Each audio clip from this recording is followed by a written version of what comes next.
Salut à tous les passionnés de ballon rond, c'est l'info qui a fuité dans la nuit. Xabi Alonso n'est plus l'entraîneur du Real Madrid. Seulement 8 mois après son arrivée en fanfare, le technicien basque a été démis de ses fonctions par Florentino Pérez.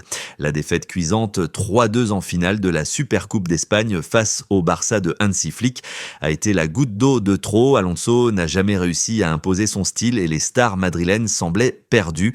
La direction n'a pas perdu de temps, c'est la légende Álvaro Arbeloa, qui dirigeait la Castilla, qui est nommé entraîneur principal avec effet immédiat. Son premier test, dès demain en Coupe du Roi face à Albacete. Et ce n'est pas tout. Kylian Mbappé est au cœur d'une polémique monstrueuse en Espagne. On lui reproche d'avoir refusé de faire la haie d'honneur aux Barcelonais après la finale. Joan Laporta ne s'est pas gêné pour tacler l'attaquant français, parlant d'un manque de classe qui ne passe pas du tout de l'autre côté des Pyrénées. On reste sur une note très forte, mais cette fois-ci chargé d'émotions. Le soldat, le Titi éternel, Mamadou Sakho, a annoncé officiellement sa retraite sportive à l'âge de 35 ans. L'annonce a été faite hier soir sur la pelouse du Parc des Princes, juste avant le coup d'envoi du derby parisien. Un moment suspendu où Sakho, en larmes, a dit adieu au monde professionnel devant son public de toujours. De ses débuts précoces avec le brassard à 17 ans jusqu'à son statut de héros national lors du barrage France-Ukraine en 2013, Mamad laisse un vide immense. Une page du football français et de l'histoire moderne du PSG se tourne officiellement ce matin. Et on enchaîne avec le terrain, car l'émotion de la retraite de Sakho a laissé place à une immense sensation. Le Paris FC a réalisé l'impossible en éliminant le PSG 1-0 au Parc des Princes en 16e de finale de la Coupe de France. Oui, vous avez bien entendu. Malgré une domination stérile des hommes de Luis Enrique, c'est le petit frère parisien qui repart avec la qualification. Une défaite qui fait très mal au PSG tenant du titre et qui plonge le club dans une mini-crise interne alors que les échéances européennes approche. Le Paris FC, de son côté, prouve que ses nouvelles ambitions avec la famille Arnaud et Red Bull ne sont pas que du marketing. Ils sont là pour bousculer la hiérarchie. On quitte la France pour le Maroc où la CAN 2025 vient de livrer son verdict le plus cruel pour le Maghreb. L'Algérie est éliminée. Les Fennecs sont tombés hier soir en quart de finale face à un Nigeria impitoyable 2-0.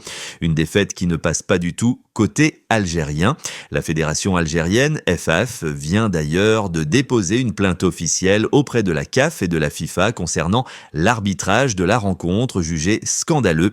Mais le vrai tremblement de terre, il est humain. Riyad Mahrez a laissé entendre en zone mixte que son aventure avec la sélection pourrait toucher à sa fin. Il se donne jusqu'à la Coupe du Monde 2026 pour un dernier baroud d'honneur avant de raccrocher définitivement le maillot vert. Vladimir Petkovic, lui, reste pour l'instant maintenu à son poste. Mais pour combien de temps? Le climat est électrique à Alger ce matin. On passe au dossier qui vous rend fou, le mercato d'hiver. Et là, ça bouge très très vite. Commençons par Manchester City. Fabrizio Romano vient de lâcher sa célèbre bombe. L'arrivée d'Omar Marmouche est imminente. L'attaquant égyptien de l'Eintracht Francfort, qui marche sur l'eau cette saison, devrait s'engager pour renforcer l'attaque de Pep Guardiola. Et attention, ce transfert pourrait pousser Bernardo Silva vers la sortie dès cet été, le Portugais étant plus proche que jamais de l'Italie ou du FC Barcelone. Du côté de l'Olympique de Marseille, c'est l'effervescence totale. L'OM est sur le point de boucler la vente de sa pépite Robinho Vaz à l'AS Roma pour un montant record de 25 millions d'euros. Une opération incroyable pour un joueur acheté seulement 200 000 euros. Mais rassurez-vous, les dirigeants réinvestissent aussitôt. Les discussions s'intensifient pour Imad Abdelli, le maître à jouer d'Angers.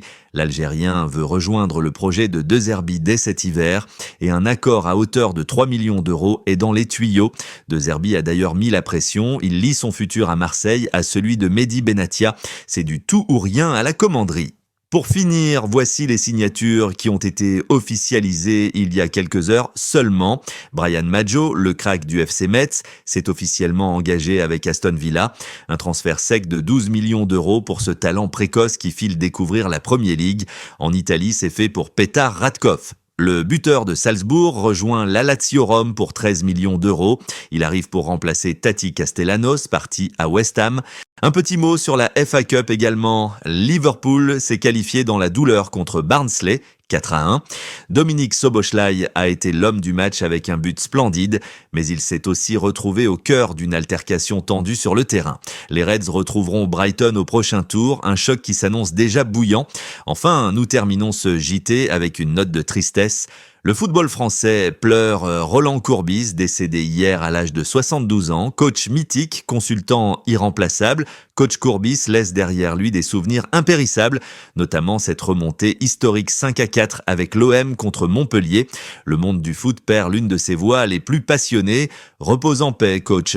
Voilà pour les news de ce 13 janvier. Dites-moi en commentaire ce que vous pensez de la nomination d'Arbeloa au Real. N'oubliez pas de liker, de vous abonner pour ne rien rater des prochaines bombes mercato. On se retrouve très vite. D'ici là, portez-vous bien et vive le foot.